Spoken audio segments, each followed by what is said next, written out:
thank you, Jose, for introducing us to the Elementa 4. I have some questions. So as I see, you are following the parts here. At least you visualize what the people went through. There are 100,000 possibilities to do it a different way. So the most important thing of the canvas here is to have the different positions of the process. You mention here the tool which you choose to help you finding it, and you use one of the 4 elements what you are looking for. What is the most crucial part is curiosity, for example. Then you move to the next phase and you have to choose a methodology. So my question to you is, if I get a bunch of cards, but I have no clue about what to choose because I don't know all these methodologies, and I'm overloaded with theories and models, but I don't know how to use them. Well, how do we help them? Okay, there are 2 ways of doing it. The cards have designed in order to help you how you can use them.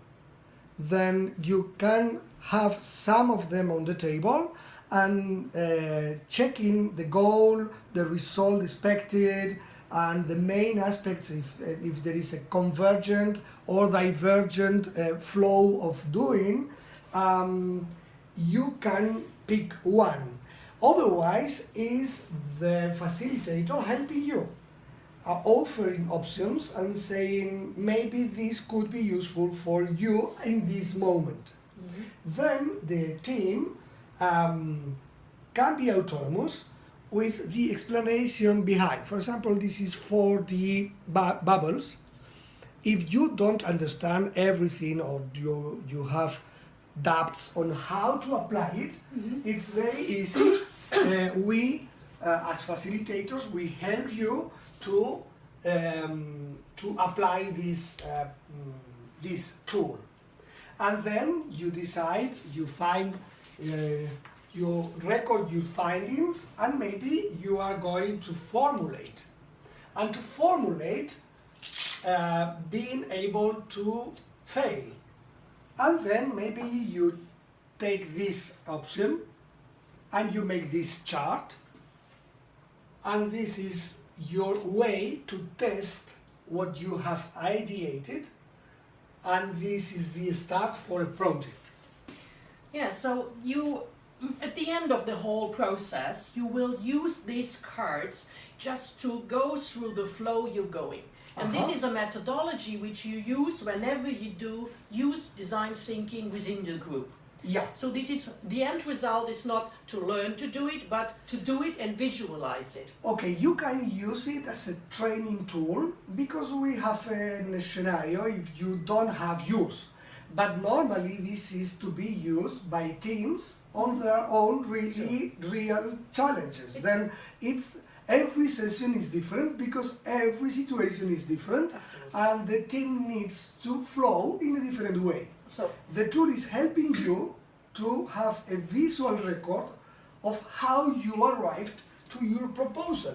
Yes. Because sometimes you lose your track, and then you can and say, you are tracking it. We made a mistake here, that is a wrong perception or whatever, and then you start here again and go a second way. And you can start the flow from here again, or going back to inquiring. Yes, that's right.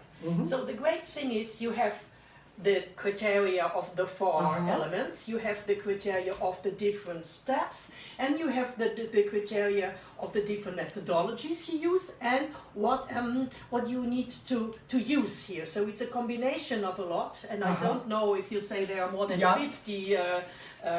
By now there are more than 50 tools, and they are enough for performing a session. For example, when you have this view, you can check these triangles. Claudia, which color is lacking in our flow? Okay. Which color is lacking of the 4 elements? We didn't have the blue. We don't have the blue. Then maybe we are discarding learning. Yeah. And maybe we have to explore, gain a global vision, or make an iteration.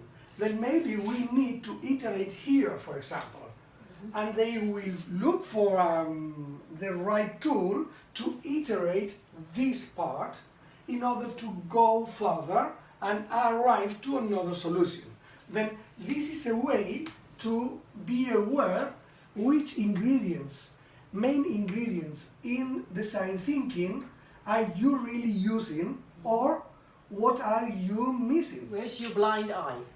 In fact, this is clear for you. Yes. Maybe you are stuck here and need to jump to ideate.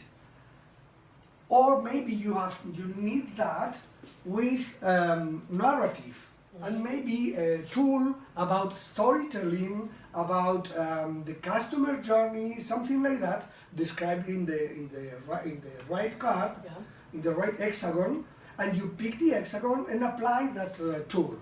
So for the learning, so you will, of course, in the first time when you introduce this visualization methodology, you will help them with an example to see and learn the steps. The idea is to start with their own problem, with their own challenge.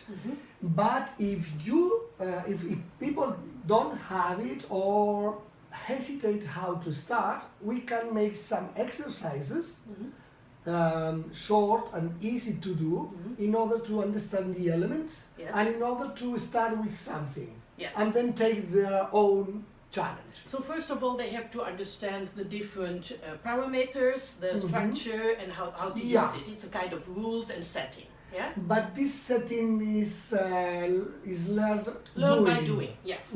I think the most is not understanding all this, but the most thing is to ask the right questions. Yeah, in fact. Our people are really much trained to absorb wisdom. Yeah, they don't want to know how to use, how to do that, but they never ask... What are the answers? They don't ask why. They don't ask why. So the question is, to find the right questions, to open the field, to really get to new ideas. And to close it when you need to concrete, when you need to focus. Exactly. Then diverge or converge in the right moment, putting the right questions. Yes, because... Design thinking is putting right questions, not having the answers. Yes. The answers is for project. Yes.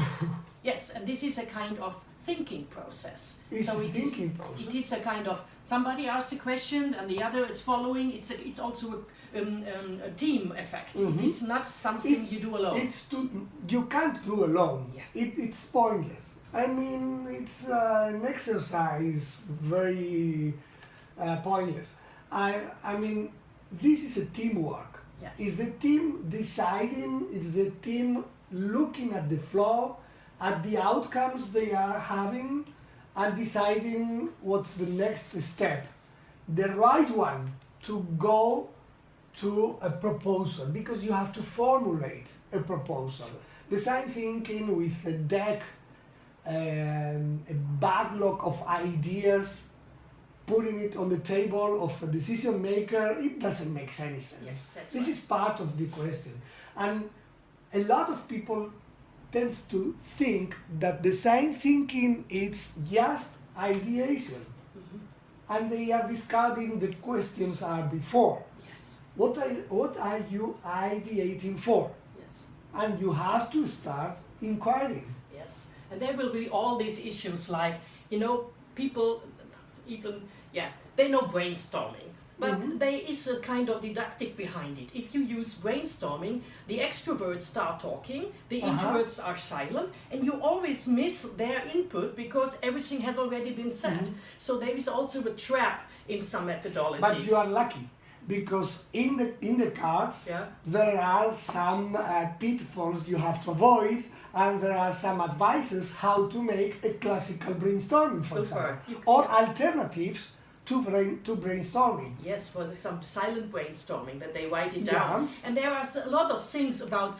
there are traps in getting ideas. Because it's always the same thinkers go first. They are loud enough and they do it. How to avoid it, how to get out all the knowledge from the people who are there. That is my role as a facilitator, to bring this up. So just to summarize, Jose, this canvas here, which we have, is a kind of visualization of a process we go through together. And it is possible that this will be 3 hours, Then we come back and put this. And then perhaps the next day we continue here. In fact, so it is not something you go through all day. You get mad about it. This is ongoing. This is for your wall cabinet. This is for the team wall. Exactly. This is demonstrating how you are working. Yes. And it's yours. And it's the team performing it and recording it. Perfect. Even you can record if you are evaluating in ideation. You can check this one in order to know if this is a testing tool and we are performing testing. Then the same way you know which ingredient in the elements are you missing, maybe you can try another tool different for formulating. Yes. And you didn't prototype. Then look for a tool to prototype and to make a prototype. Yes. So it is really a huge process with a lot of knowledge behind it. Yeah. And it guides you through and helps you just to swim in this sea of possibilities. In fact, because it's flowing. Yes. This is not processed by steps. This is flowing through a single process. And it is a lot about complexity, because at every situation it can change, and people are trying to do Gantt charts one by the other, but they miss all these opportunities. They miss the flow. Yes. They don't have the tracking. This tool provides you the tools and provides you the way to track how you use the tools. I think it's using the principles of the elements, the ingredients of design thinking. But this here, I just have to mention it, is what makes a human human. Yeah. This is what you can't do with a machine. In fact. There is no algorithm to visualize a conceptual thing, at least not so far, even if they try. The exploration or the storytelling. Everything is crossroads, yes. And every time is spontaneous, and you have to make decisions in a variable and changeable world. Then it's not easy to translate this into an algorithm. No. Because it's people. It's people. Reacting and being aware what ingredient is needed now in order to go on. Super. Thank you very much, Jose. Thank you.